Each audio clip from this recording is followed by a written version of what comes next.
जो राजस्व संविदा कर्मी है अमीन, विशेष तौर से वो इन दिनों हड़ताल पे ही बैठे। वो अपनी अस्थायी नौकरी की बात कर रहे हैं, साथ ही साथ उनके और भी कई मांगे हैं। तमाम विषयों को लेकर बात करेंगे। इसके लिए हमारे साथ राजस्व एवं भूमि सुधार विभाग के सचिव जय सिंह सर हैं। और सर, अभी संरक्षण चल रहा है और चूंकि चुनाव भी उम्मीदें हैं कि 1 महीने के बाद शायद घोषणाएं हो जाए, तो क्या सर चुनाव के दौरान भी चीजें, वो प्रक्रिया जो है वो ऑफिस लेवल पे चलता रहेगा या कुछ चीजें? देखिए, बिल्कुल चुनाव में जो आदर्श आचार संहिता है उसमें कुछ स्पेसिफिक चीज़ों पर ही रोक लगी रहती है, जैसे कोई नया प्रोजेक्ट आदि पर रोक लगी रहती है। तो विशेष सर्वेक्षण तो चूंकि पूर्व से ही संचालित है, इसलिए विशेष सर्वेक्षण की जो कार्यवाही है वो उस दौरान भी जारी रहेगी।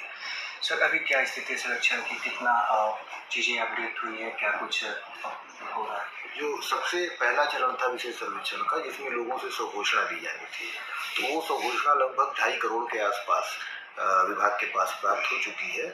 और उस कड़ी में जो अगला कदम है वो ये है कि त्रिसीमाने का निर्धारण किया जाता है गाँव में जाकर के।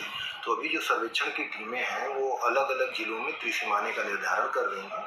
इसके पश्चात फिर किश्तवार की कार्रवाई आगे चालू होगी। सर, चूंकि अमीन भी जो है संविदा कर्मी, वो अपनी हड़ताल पे है, पटना के विभाग धरनास्थल में बैठे हुए। उनका अपना मांग है कि हमारी जॉब जो है 60 साल तक की जाए, संविदा से हटा के स्थायी किया जाए, और कई अलग उनकी डिमांड है। क्या लगता है उनकी मांग, क्या जो मांग कर रहे हैं वो अभी जो सरकार जब उनकी नियुक्ति की गई थी, क्या उसके आधार पर था, सही है या क्या चीज़ है?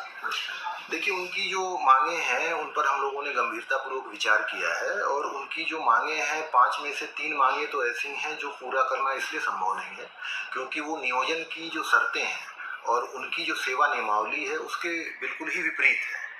जब इस नियोजन के लिए विज्ञापन प्रकाशन किया गया था तो उस समय ही ये सारी चीज़ें स्पष्ट थी कि पद का नाम क्या होगा।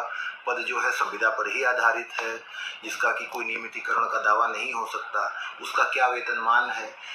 ये सारी चीज़ें विज्ञापन से लेकर नियोजन तक बिल्कुल ही स्पष्ट थी। इसमें कहीं कोई ग्रे लाइन नहीं थी, कहीं कोई अस्पष्टता नहीं थी। तो यह बिल्कुल ही अनुचित है कि आप सर्विस ज्वाइन करने के 1 साल के अंदर ही यह डिमांड करने लगें कि हमारी सेवा नियमित कर दी जाए, हमारा पद का नाम बदल दिया जाए, हमारा वेतन बढ़ा दिया जाए। ये कहीं से भी तार्किक नहीं है और न ही नियमों के आलोक में इसको स्वीकार करना संभव है। उनका कहना है कि हमारी चीज़ें, परीक्षा, तमाम चीज़ें, जो चीज़ें होनी चाहिए, जो यूपीएससी लेवल के एग्जाम का जो होता है, उस तमाम प्रक्रियाओं को, चरणों को हमने पार किया है और फिर हमें जॉब मिला है संविदा के। 2020 की जो नियुक्ति हुई उसमें भी कहा जा रहा है कि 2020 से हम लोग कर रहे हैं और दिसंबर में हमारी संविदा जो है वो खत्म हो गई। क्या वो